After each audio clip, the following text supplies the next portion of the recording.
countries. You have said you would solve this war in 24 hours. You said so just before the break tonight. How exactly would you do that? And I want to ask you a very simple question tonight. Do you want Ukraine to win this war? I want the war to stop. I want to save lives that are being uselessly, people being killed by the millions. It's the millions. It's so much worse than the numbers that you're getting, which are fake numbers. Look, we're in for 250 billion or more because they don't ask Europe, which is a much bigger beneficiary to getting this thing done than we are. They're in for $150 billion less because Biden and you don't have the courage to ask Europe like I did with NATO. They paid billions and billions, hundreds of billions of dollars when I said, either you pay up or we're not going to protect you anymore. So that's maybe one of the reasons they don't like me as much as they like weak people.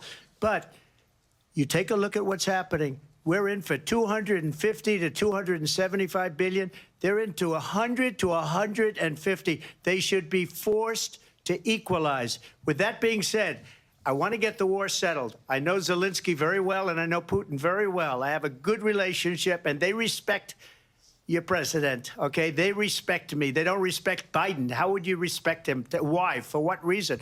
He hasn't even made a phone call in 2 years to Putin, hasn't spoken to anybody. They don't even try and get it. That is a war that's dying to be settled. I will get it settled before I even become president. If I win, when I'm president-elect, and what I'll do is I'll speak to one, I'll speak to the other, I'll get them together. That war would have never happened. And in fact, when I saw Putin after I left, unfortunately left because our country has gone to hell.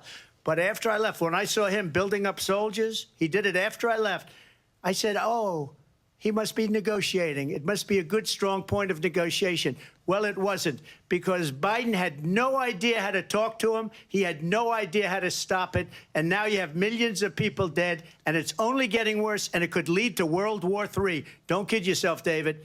We're playing with World War III, and we have a president that we don't even know if he's... Where is our president? We don't even know if he's a president. And just to clarify they threw him out of a campaign like a dog. We don't even know. Is he our president? But we have a president, Mr. President, that doesn't know he's alive. Your time is up. Just to clarify in the question, do you believe it's in the U.S. best interests for Ukraine to win this war, yes or no? I think it's the U.S. best interest to get this war finished and just get it done. All right. Negotiate a deal, because we have to stop all of these human lives from being destroyed. I want to take this to Vice President Harris. I want to get your thoughts on support for Ukraine in this moment, but also, as Commander-in-Chief, if elected, how would you deal with Vladimir Putin, and would it be any different from what we're seeing from President Biden? Well, first of all, it's important to remind the former president you're not running against Joe Biden, you're running against me. I believe the reason that Donald Trump says that this war would be over within 24 hours is because he would just give it up. And that's not who we are as Americans. Let's understand what happened here. I actually met with Zelensky a few days before Russia invaded, tried through force to change territorial boundaries, to defy one of the most important international rules and norms, which is the importance of sovereignty and territorial integrity. And I met with President Zelensky. I shared with him American intelligence about how he could defend himself. Days later, I went to NATO's eastern flank, to Poland and Romania. And through the work that I and others did, we brought 50 countries together to support Ukraine in its righteous defense. And because of our support, because of the air defense, the ammunition, the artillery, the javelins, the Abrams tanks that we have provided, Ukraine stands as an independent and free country. If Donald Trump were president, Putin would be sitting in Kyiv right now. And understand what that would mean, because Putin's agenda is not just about Ukraine. Understand why the European allies and our NATO allies are so thankful that you are no longer president, and that we understand the importance of the greatest military alliance the world has ever known, which is NATO, and what we have done to preserve the ability of Zelensky and the Ukrainians to fight for their independence. Otherwise, Putin would be sitting in Kyiv with his eyes on the rest of Europe, starting with Poland. And why don't you tell the 800,000 Polish Americans right here in Pennsylvania how quickly you would give up for the sake of favor and what you think is a friendship with what is known to be a dictator who would eat you for lunch. Vice President Harris, thank you. We've heard from both of you on Ukraine tonight. Afghanistan came up in the last hour. I wanted her to respond to something you said earlier, and please, I'll give you a minute here. Putin would be sitting in Moscow, and he wouldn't have lost 300,000 men and women, but he would have been sitting in Moscow. Quiet, please. He would have been sitting in Moscow, much happier than he is right now. But eventually, you know, he's got a thing that other people don't have. He's got nuclear weapons. They don't ever talk about that. He's got nuclear weapons.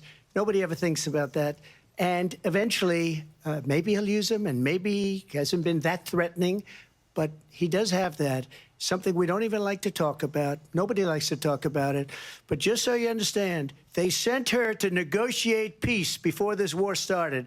3 days later, he went in and he started the war because everything they said was weak and stupid. They said the wrong things. That war should have never started. She was the emissary. They sent her in to negotiate with Zelensky and Putin, and she did. And the war started 3 days later. And that's the kind of talent we have with her. She's worse than Biden. In my opinion, I think he's the worst president in the history of our country. She goes down as the worst vice president in the history of our country. But let me tell you something. She is a horrible negotiator.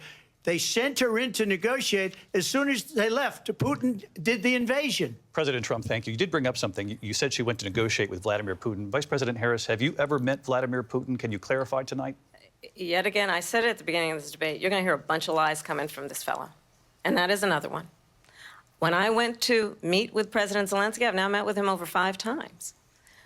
The reality is it has been about standing as America always should, as a leader upholding international rules and norms, as a leader who shows strength, understanding that the alliances we have around the world are dependent on our ability to look out for our friends and not favor our enemies because you adore strongmen instead of caring about democracy.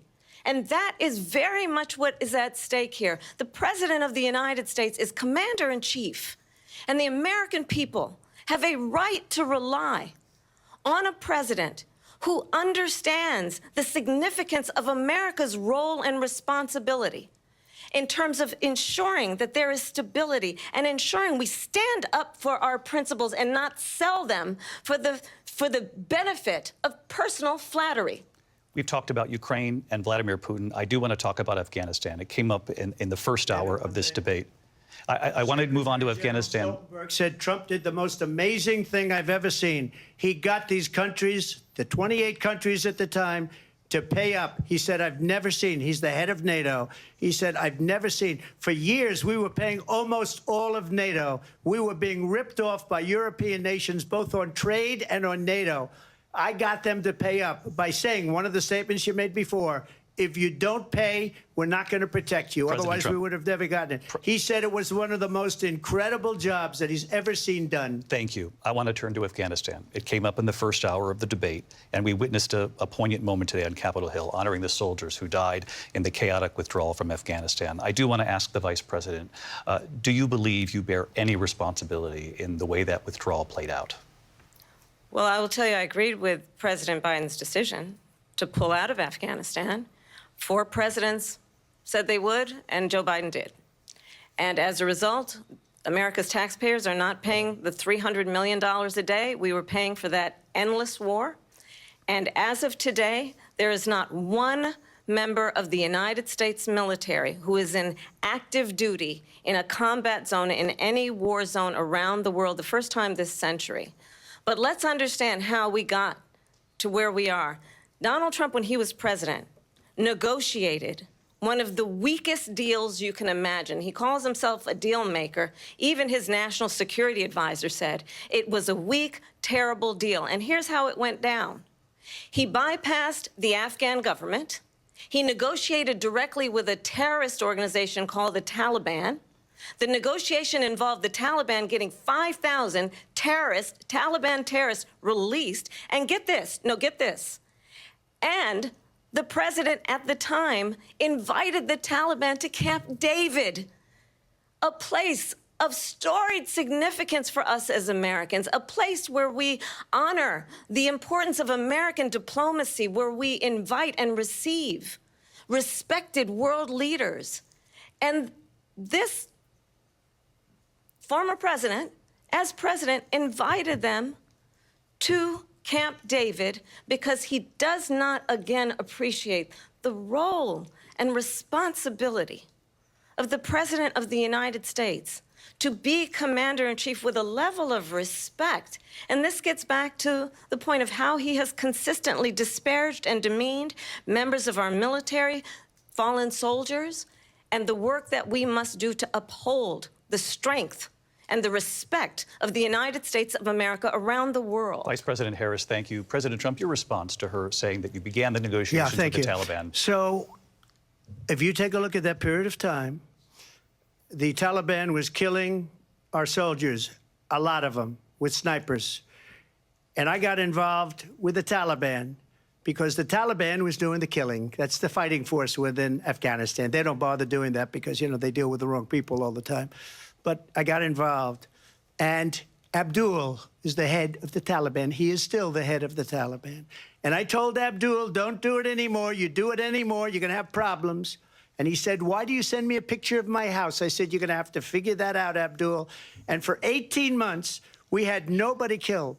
We did have an agreement negotiated by Mike Pompeo. It was a very good agreement. The reason it was good, it was we were getting out. We would have been out faster than them, but we wouldn't have lost the soldiers. We wouldn't have left many Americans behind, and we wouldn't have left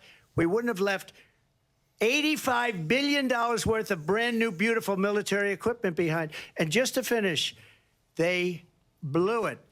The agreement said you have to do this, this, and they didn't do it. They didn't do it. The agreement was terminated by us because they didn't do what they were supposed to do. I want to move on. And these people did the worst withdrawal and, in my opinion, the most embarrassing moment in the history of our country. And by the way, that's why Russia attacked Ukraine, because they saw how incompetent she and her boss are.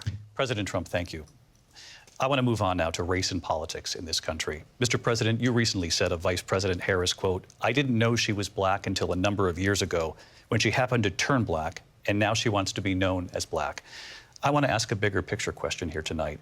Why do you believe it's appropriate to weigh in on the racial identity of your opponent? I don't, and I don't care. I don't care what she is. I don't care. You make a big deal out of something. I couldn't care less. Whatever she wants to be is okay with me. But those were your words, so I'm asking... I don't know. I mean, all I can say is I read where she was not black, that she put out, and I'll say that. And then I read that she was black, and that's okay. Either one was okay with me. That's up to her. That's up to her. Vice President Harris, your thoughts on this? I think it's, I mean, honestly, I think it's a tragedy that we have someone who wants to be president who has consistently, over the course of his career, attempted to use race to divide the American people. You know, I do believe that the vast majority of us know that we have so much more in common than what separates us, and we don't want this kind of approach that is just constantly trying to divide us, and especially by race. And let's remember how Donald Trump started. He was land, he owned buildings, and he was investigated because he refused to rent property to black families. Let's remember, this is the same individual who took out a full-page ad in the New York Times calling for the execution of 5 young black and Latino boys who were innocent, the Central Park 5.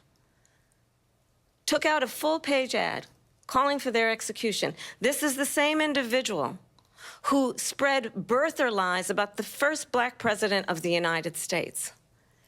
And I think the American people want better than that, want better than this, want someone who understands, as I do, I travel our country. We see in each other a friend. We see in each other a neighbor. We don't want a leader who is constantly trying to have Americans point their fingers at each other. I meet with people all the time who tell me, Can we please just have discourse about how we're going to invest in the aspirations and the ambitions and the dreams of the American people? Knowing that regardless of people's color or the language their grandmother speaks, we all have the same dreams and aspirations and want a president who invests in those, not in hate and division.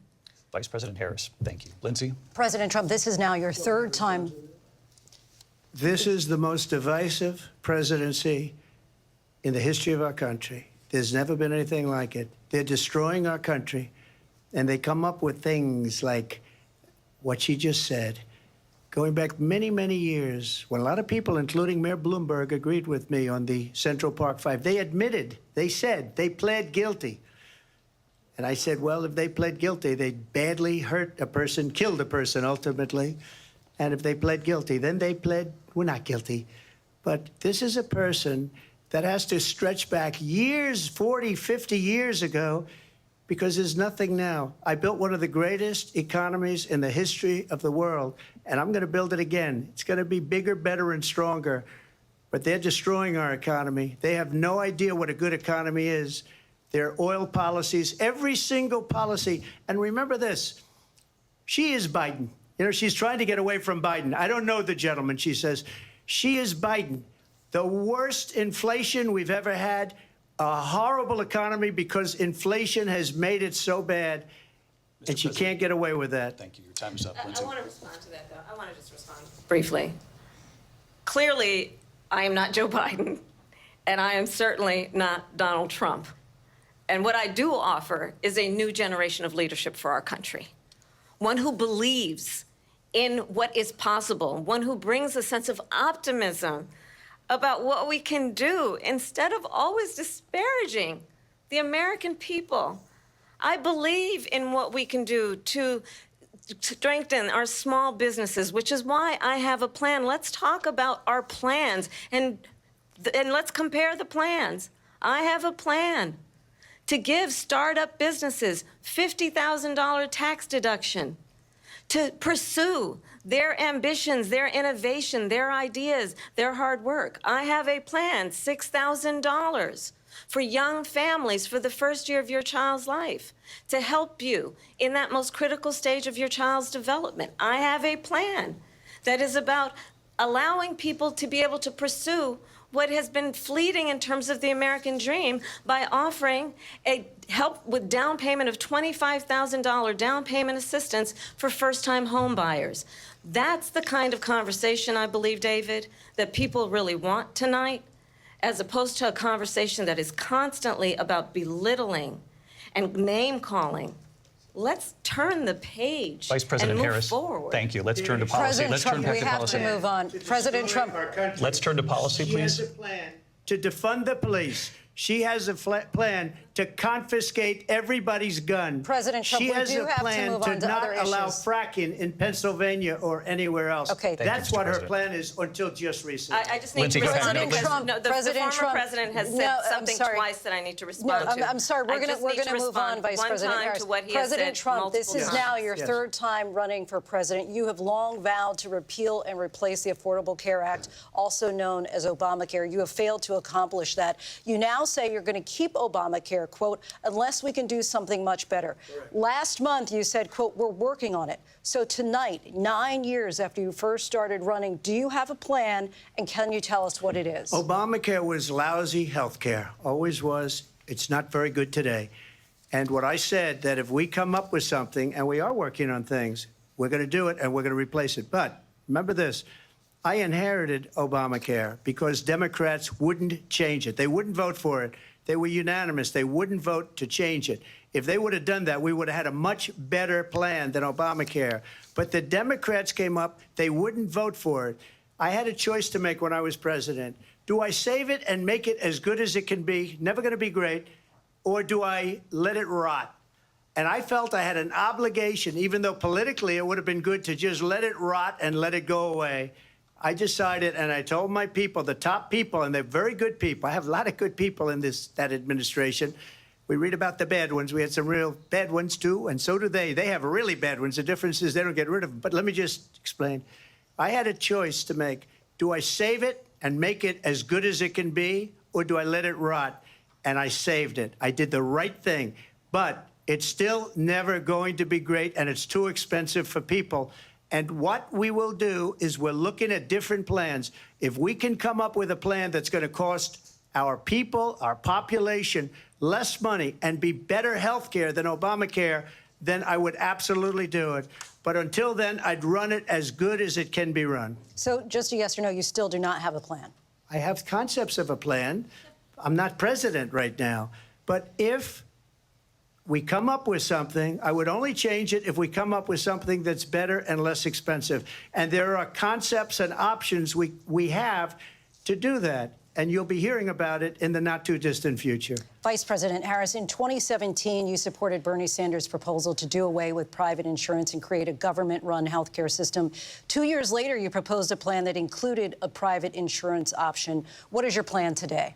Well, first of all, I absolutely support, and over the last 4 years as vice president, private health care options. But what we need to do is maintain and grow the Affordable Care Act. But I'll get to that, Lindsay. I just need to respond to a previous point that the former president has made. I've made very clear my position on fracking. And then this business about taking everyone's guns away. Tim Walz and I are both gun owners. We're not taking anybody's guns away. So stop with the continuous lying about this stuff.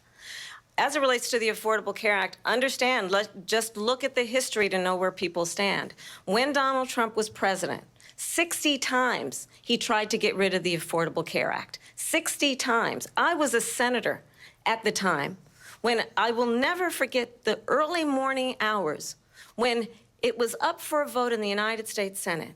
And the late, great John McCain, who you have disparaged as being, you don't like him, you said, at the time because he got caught. He was an American hero. The late, great John McCain, I will never forget that night, walked onto the Senate floor and said, no, you don't. No, you don't. No, you don't get rid of the Affordable Care Act. You have no plan. And what the Affordable Care Act has done is eliminate the ability of insurance companies to deny people with pre-existing conditions. I don't have to tell the people watching tonight, you remember what that was like? Remember when an insurance company could deny if a child had asthma, if someone was a breast cancer survivor, if a grandparent had diabetes? And thankfully, as I've been vice president, and we, over the last 4 years, have strengthened the Affordable Care Act, we have allowed for the first time Medicare to negotiate drug prices on behalf of you, the American people. Donald Trump said he was going to allow Medicare to negotiate drug prices. He never did. We did. And now we have capped the cost of insulin at $35 a month. Since I've been vice president, we have capped the cost of prescription medication for seniors at $2,000 a year. And when I am president, we will do that for all people, understanding that the value I bring to this is that access to health care should be a right and not just a privilege of those who can afford it. And the plan has to be to strengthen the Affordable Care Act, not get rid of it. Vice President Harris, in terms of where Donald Trump stands on that. I want to move to an issue that's important for a lot of... She made a mistake. Number one, John McCain fought Obamacare for 10 years. But it wasn't only him. It were all of the Democrats that kept it going. And you know what? We can do much better than Obamacare, much less money. But she won't improve private insurance for people, private medical insurance. That's another thing she doesn't want to get. People are paying privately for insurance that have worked hard and made money, and they want to have private. She wants everybody to be on government insurance where you wait 6 months for an operation that you need immediately. President Trump, thank you. We have another issue that we'd like to get to that's important for a number of Americans, in particular younger voters, and that's climate change. President Trump, with regard to the environment, you say that we have to have clean air and clean water. Vice President Harris, you call climate change an existential threat. The question to you both tonight is, what would you do to fight climate change? And Vice President Harris, we'll start with you. 1 minute for you each. Well, the former president had said that climate change is a hoax. And what we know is that it is very real. You ask anyone who lives in a state who has experienced these extreme weather occurrences, who now is either being denied home insurance or it's being jacked up. You ask anybody who has been the victim of what that means in terms of losing their home, having nowhere to go. We know that we can actually deal with this issue. The young people of America care deeply about this issue.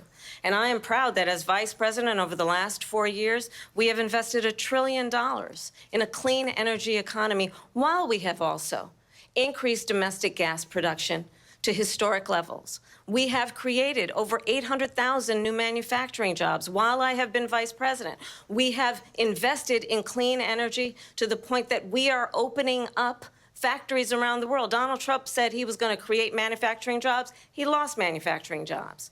And I'm also proud to have the endorsement of the United Auto Workers and Sean Fain, who also know that part of building a clean energy economy includes investing in American-made products, American automobiles. It includes growing what we can do around American manufacturing and opening up auto plants, not closing them like happened under Donald Trump. Vice President Harris, thank you. That didn't happen under Donald Trump. Let me just tell you, they lost 10,000 manufacturing jobs this last month. It's going, they're all leaving. They're building big auto plants in Mexico, in many cases owned by China. They're building these massive plants, and they think they're going to sell their cars into the United States because of these people. What they have given to China is unbelievable. But we're not going to let that. We'll put tariffs on those cars so they can't come into our country, because they will kill the United Auto Workers and any auto worker, whether it's in Detroit or South Carolina or any other place. What they've done to business and manufacturing in this country is horrible. We have nothing because they refuse. You know, Biden doesn't go after people because supposedly China paid him millions of dollars. He's afraid to do it. Between him and his son, they get all this money from Ukraine. They get all this money from all of these different countries. And then you wonder, why is he so loyal to this one, that one, Ukraine, China? Why is he? Why did he get $3.5 million from the mayor of Moscow's wife? Why did she pay him $3.5 million? This is a crooked administration, and they're selling our country down the tubes. President Trump, thank you. Thank you. We'll be right back with closing statements from both of our candidates. An historic night, this ABC News presidential debate from Philadelphia. Back in a moment.